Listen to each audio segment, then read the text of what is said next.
पठाणकोट हल्ल्याचा मास्टरमाइंड पाकिस्तानमधून फरार झाला। जैश ए मोहम्मद करता काम करणाऱ्या 28 वर्षांच्या युवकानं पठाणकोटच्या हल्ल्यावर याच दहशतवादी अड्ड्यातून नियंत्रण ठेवल्याचं उघड झालं होतं। पठाणकोट हल्ल्याची चौकशी करणाऱ्या संयुक्त समितीनं मास्टरमाइंड युवकाची माहिती गोळा केली होती। दहशतवाद्यांनी या युवकाला हल्ल्याच्या काळात 18 वेळा फोन केला होता। दरम्यान हा दहशतवादी आता पाकिस्तान सोडून अफगाणिस्तानमध्ये तालिबानच्या आश्रयाला गेला असावा असा अंदाज वर्तवण्यात आला। मोदी सरकारनं तिस्ता सेटलवाड यांना चांगलाच दणका दिला। तिस्ता यांची स्वयंसेवी संस्था अर्थात NGO सबरंगला परदेशातून येणारा निधी थांबवण्यात आला। फसवणुकीच्या आरोपाखाली ही कारवाई करण्यात आली। सबरंगचा परवाना केंद्रीय गृहमंत्रालयानं रद्द केला। परदेशी निधी नियमन कायदा म्हणजेच FCRA अंतर्गत ही कारवाई करण्यात आली। गुजरातच्या दंगलग्रस्तांकरता फोर्ड फाउंडेशनकडून मिळालेल्या निधीचा गैरवापर केल्याचा ठपका तिस्ता सेटलवाड यांच्यावर ठेवण्यात आला। सबरंग ताज्जुब नहीं हुआ ट्रस्टीज को। ताज्जुब हमें सिर्फ इस बात का है कि उन्होंने इतनी देर क्यों लगाई, क्योंकि उन्होंने सितंबर महीने में जब वो इंस्पेक्शन होने के बाद उन्होंने जो है तो शो कॉज नोटिस भेजी थी, तो हमने उनके एक एक पॉइंट पे जहाँ पे उन्होंने FCRA वायलेशन कहा था एक एक पॉइंट का डिटेल में जवाब दिया था और चैलेंज किया था कि हमने कोई FCRA वायलेशन नहीं किया। 2002 मध्ये अहमदाबादच्या गुलबर्ग सोसायटी हत्याकांड प्रकरणी 11 आरोपींना जन्मठेपेची शिक्षा सुनावण्यात आली, तर 12 जणांना 7 वर्षांच्या तुरुंगवासाची शिक्षा सुनावण्यात आली। त्याचप्रमाणे एका आरोपीला 10 वर्ष तुरुंगवासाची शिक्षा विशेष SIT न्यायालयाने ठोठावली। 2002 मध्ये झालेल्या दंगलीदरम्यान अहमदाबादच्या गुलबर्ग सोसायटीत 69 जणांना जिवंत जाळण्यात आलं होतं। या प्रकरणाचा तपास सर्वोच्च न्यायालयाने नेमलेल्या SITने केला। या तपासानंतर गेल्या 7 वर्षांपासून हा खटला सुरू होता। गेल्या महिन्याच्या शेवटी या प्रकरणी SITच्या विशेष कोर्टानं निकाल दिला आणि 36 जण निर्दोष ठरवले होते, तर 24 जणांना दोषी धरण्यात आलं होतं। आज या प्रकरणी शिक्षेची सुनावणी झाली, पण शिक्षा झालेली असली तरी बळींचे कुटुंबीय मात्र उच्च न्यायालयात जाणार आहे।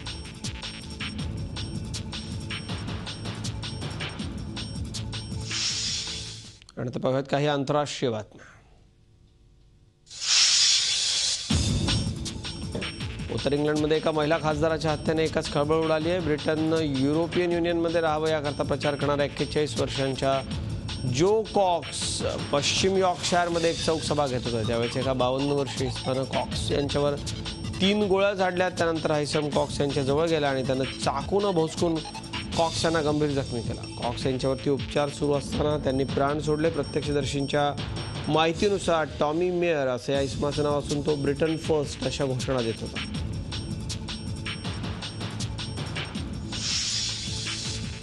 इंग्लंडमधल्या मँचेस्टरमध्ये एका रस्ता अपघाताचा व्हिडिओ व्हायरल झाला। वेगानं जाणाऱ्या कारचं नियंत्रण सुटल्यानं कार शॉपिंग मॉलमध्ये घुसली। कारच्या धडकेत एक महिला आणि मुलगा जखमी झाले।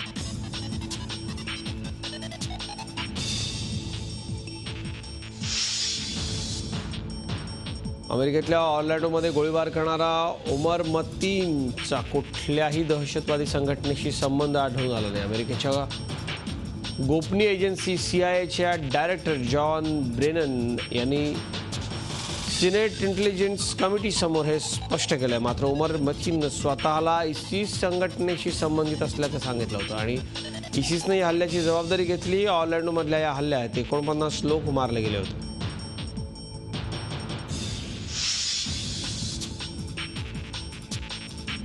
अमेरिकेमधल्या कॅलिफोर्नियाच्या जंगलात भीषण आग लागली आहे। या आगीमुळे 100 एकरापर्यंतच्या जंगलाला आग लागली असावी असा अंदाज आधी होता। नंतर ही आग पसरत 1100 एकर जंगलात पसरली। हे संपूर्ण जंगल जळून खाक झालंय। आजूबाजूचा रहिवासी परिसर देखील रिकामा करावा लागलाय। या आगीला शेर्पा फायर असं म्हटलं जातं।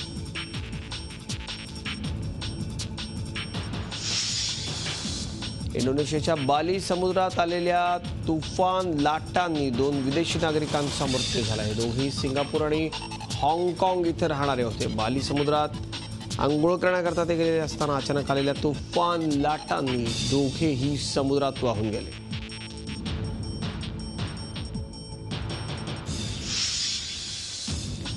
चीनमधला दक्षिण भाग पूर परिस्थितीने बाधित झाला आहे। इल निनोमुळे अनेक भागात मुसळधार पाऊस पडतोय, त्यामुळे सर्वत्र पूर परिस्थिती निर्माण झाली. या पुराचा फटका जवळपास 2 लाख नागरिकांना बसलाय. अनेक लोकांना सुरक्षित स्थळी पोहोचवण्याकरता प्रशासनानं मदत केली आहे.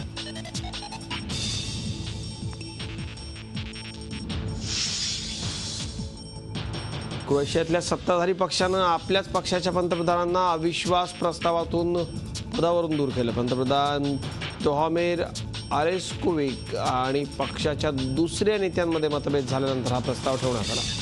आता 30 दिवसात नवं कॅबिनेट स्थापन झालं नाही तर पुन्हा एकदा निवडणूक होऊ शकते.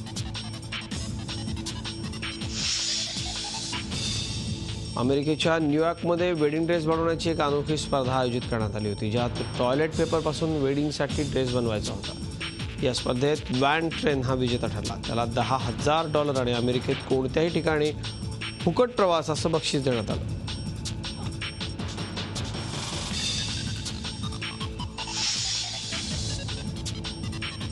पेरू शहरात कॅनलमध्ये फसलेल्या कुत्र्याला वाचवण्याकरता रेस्क्यू टीमला बरीच मेहनत करावी लागली.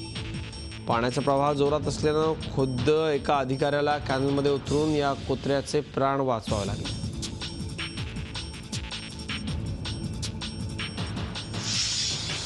पाकिस्तान आणि अफगाणिस्तानचा सीमावर्ती भाग तोरखाममध्ये पाकिस्तानकडून डिफेन्स फॅसिलिटीसाठी दोन्ही देश एकमेकांच्या समोर येणार आहेत. विवादातून झालेल्या गोळीबारात पाकिस्तानचे 2 सैनिक आणि अफगाणिस्तानचे 2 नागरिक मारले गेले होते. आता दोन्ही देश याचा एकमेकांच्या वरती दोषारोप ठेवत आहेत.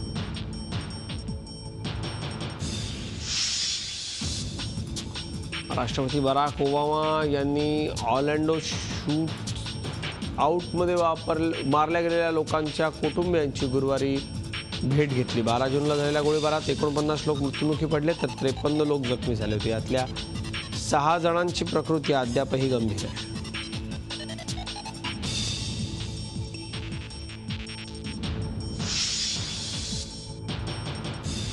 अमेरिकेतल्या फ्लोरिडामधील डिझनी रिसॉर्टच्या पाण्याच्या प्रवाहात एक मगर घुसली.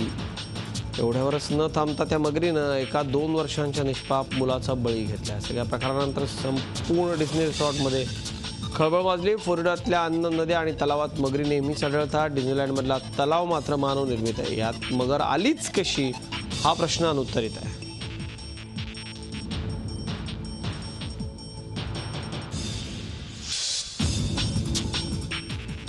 छगन भुजबळांच्या समता परिषदेला मोठं खिंडार पडलंय. समता परिषदेतल्या 100 पदाधिकाऱ्यांनी भाजपप्रणित सावता परिषदेत प्रवेश करण्याचा निर्णय घेतलाय.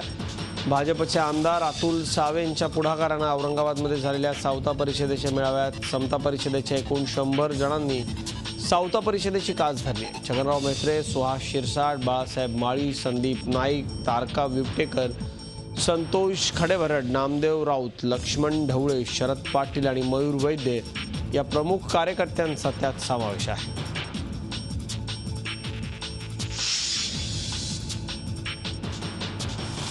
डॉक्टर दाभोलकर हत्या प्रकरणी प्रमुख साक्षीदार संजय साडविलकरला सीबीआयनं खरेदी केल्याचा आरोप सनातन संस्थेने केला. साडविलकरच्या माध्यमातून वीरेंद्र तावडेला अडकवण्याचा प्रयत्न सुरू असल्याचा आरोप सनातन संस्थेने केला. साडविलकरनं कोल्हापूरच्या महालक्ष्मी मंदिरातल्या रथाच्या कामात चांदीचा भ्रष्टाचार केल्याचा सनातनचा आरोप आहे. साडविलकरनं सनातनच्या अनेक साधकांना धमकावल्याचा देखील दावा सनातननं केला. शिवाय साडविलकर हा मुख्यमंत्री आणि खडसेंना नेहमी भेटायचा असं सनातनचे वकील संजीव पुनाळेकर यांचं म्हणणं आहे.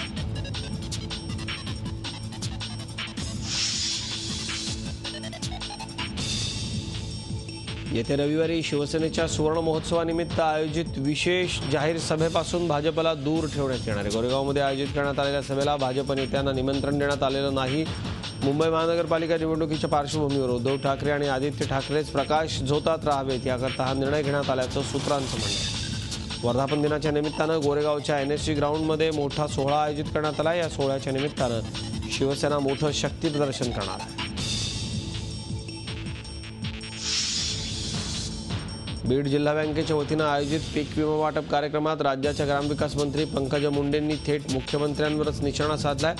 थकबाकीदार छोट्या शेतकऱ्यांना अटक करता मग मोठ्या धेंडांना पोलीस का अटक करत नाहीत असा सवाल मंत्री पंकजा मुंडे यांनी विचारला. गृह खात्याच्या कारभारावर आपणच नाही तर न्यायालयानेही कडक ताशेरे ओढल्याच्या वेळी मुंडेंनी लक्ष वेधलं. मुख्यमंत्री देवेंद्र फडणवीस यांच्याकडे गृह खात्याचा कारभार आहे, त्यामुळं गृह खात्याच्या कारभारावर सवाल उपस्थित करत पंकजा मुंडेंनी नव्या वादाला तोंड फोडलं.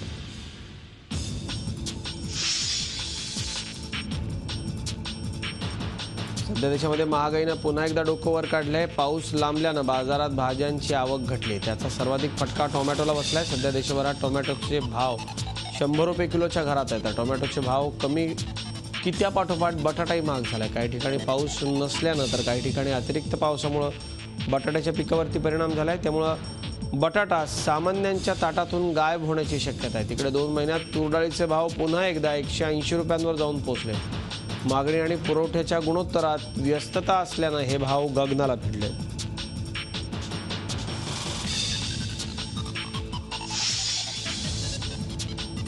देशातल्या वाढत्या महागाईनं सरकारचं धाबदण आणलंय. त्यामुळं दर कमी करण्याकरता सरकारनं तातडीची पावलं उचलायला सुरुवात केली आहे. किरकोळ बाजारात साखरेचा पुरवठा सुरळीत राहावा आणि भाव नियंत्रणात राहावेत म्हणून केंद्र सरकारनं साखरेवर 20% निर्यात शुल्क लागू केलं आहे.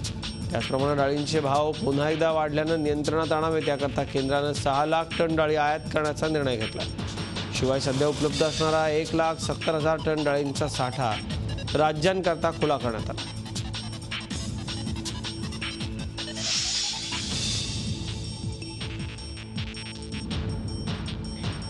मैत्रिणीबरोबर झालेल्या वादानं वैद्यकीय शिक्षण घेणाऱ्या एका 19 वर्षांच्या विद्यार्थिनीनं गुरुवारी औरंगाबादमध्ये रेल्वेसमोर उडी मारून आत्महत्या केली आहे. प्रतीक्षा मोतीराम वाघ असं या तरुणीचं नाव आहे. ती औरंगाबादची रहिवाशी आहे. ही विद्यार्थिनी अंबेजोगाई इथल्या वैद्यकीय महाविद्यालयामध्ये पहिल्या वर्षात शिकत होती. मैत्रिणीनं तिच्या मोबाईलवर पाठवलेल्या मेसेजमुळे हा प्रकार समोर आलाय. औरंगाबादमध्ये 12वीचं शिक्षण घेतल्यानंतर तिनं बीड जिल्ह्यामधल्या अंबेजोगाई वैद्यकीय महाविद्यालयात पहिल्या वर्षात प्रवेश घेतला होता. त्याकरता ती मुलींच्या वसतिगृहात राहत होती.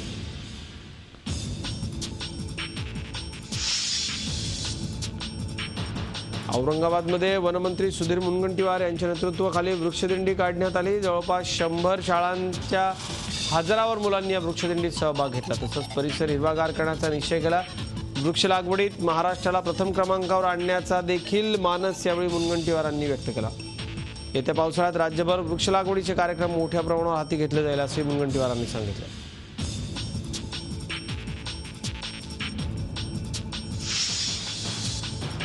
कोल्हापूरच्या कळंबा जेलमध्ये शिक्षा भोगत असलेला आणि CPRच्या कैदी विभागात दाखल असलेल्या सोमप्रशांत पाटील या मोक्काच्या गुन्ह्यातल्या गुंडाला पळून देण्याकरता आखण्यात आलेल्या कटात कोल्हापूर पोलीस मुख्यालयातल्या 4 पोलिसांचा सहभाग असल्याचं उघड झालंय. कैदी पळवण्याचा प्रयत्न केल्याप्रकरणी सहाय्यक पोलीस बाबूराव चौगुले आणि पोलीस कॉन्स्टेबल मारुती पाटील यांना लक्ष्मीपुरी पोलिसांकडून अटक करण्यात आली. अटकेनंतर दोघांनाही निलंबित करण्यात आले. चौगुले आणि पाटील हे दोन्ही पोलीस मुख्यालयातले पोलीस असल्यानं मोठी खळबळ माजली.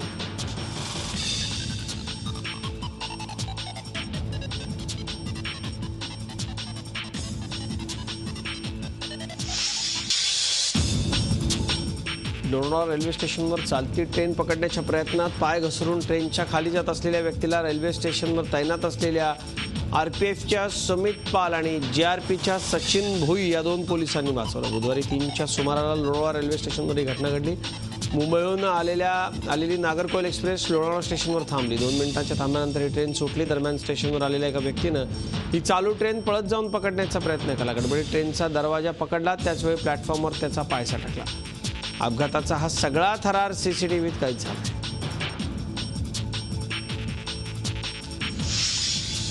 यापुढे कोणत्याही शहरात डम्पिंग ग्राउंडला परवानगी देणार नाही अशी घोषणा मुख्यमंत्र्यांनी केली आहे. ते आज कल्याणमध्ये बोलत होते. डम्पिंग ग्राउंड हे एक आयटम बॉम्ब सारखं आहे असंही मुख्यमंत्री म्हणाले. गेल्या काही दिवसात मुंबई आणि कल्याणमध्ये डम्पिंग ग्राउंडला लागलेल्या आगींनी नागरिकांना मोठ्या त्रासाला सामोरं जावं लागलं.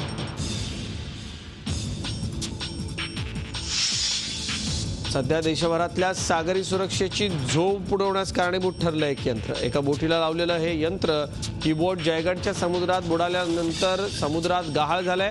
अचानक या यंत्राचा सुरक्षा अलार्म वाजतो आणि त्या ठिकाणी सुरक्षा यंत्रणांची पथकं धावत जातात. असं अनेकदा झालंय. तिथे गेल्यानंतर मात्र या यंत्राचं लोकेशन मिळून येत नाही. त्यामुळं तटरक्षक दलानं हे यंत्र कुणालाही मिळाल्यास ते पोलिसांना द्यावं किंवा तटरक्षक दलाशी संपर्क करावा असं आवाहन केलं. स्वच्छ भारत अभियानाचं पुढचं पाऊल आता खोपोली नगरपालिकेने टाकलं. उघड्यावर शौचाला बसणाऱ्यांना गुलाब देऊनही परिस्थिती सुधरत नसल्यानं त्यांना काट्याच्या भाषेनं समजावण्याचा उपक्रम सुरू केला. रायगड जिल्ह्यातील खोपोली नगरपालिकेनं स्वच्छ भारत अभियानांतर्गत वैयक्तिक आणि सार्वजनिक शौचालयांवर लाखो रुपये खर्च करूनही आजही नागरिक उघड्यावर शौचाला बसत आहेत. त्याविरोधात नगरपालिकेचे मुख्याधिकारी डॉक्टर दीपक सावंत यांनी गुड मॉर्निंग पथक तयार केलं. हे पथक रोज सकाळी शहरातल्या नदी किनाऱ्यांना भेट देतं. या ठिकाणी उघड्यावर शौचाला बसलेल्यांना पकडण्याची मोहीम या गुड मॉर्निंग पथकानं सुरू केली.